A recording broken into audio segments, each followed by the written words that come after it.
Carol, all right, you just asked a question. Where on MiniChat is the button for pause, not typing, but pause? A little hard to explain, so I thought I'd just shoot you a video. Here we go. So I'm inside, here we go, look, so you can see it. Here's a blank, brand new flow, and I'm going to click over here, and you can see that it's defaulted to this sort of text area.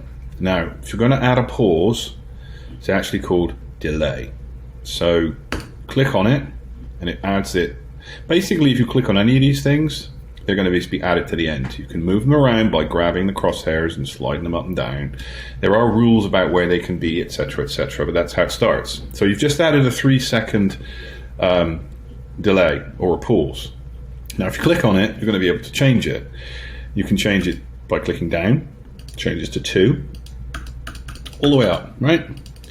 Leave it at 3, may as well. Now, here's something. If you just want it to strictly pause and not look like it's doing anything, uncheck that. Notice how it's changed from typing 3 seconds to waiting 3 seconds. So your pause, just so we're clear, right? MiniChat is super powerful, but they are historically, and they're getting better at streamlining their language. See, down here, it's called a delay. Up here, it's called waiting.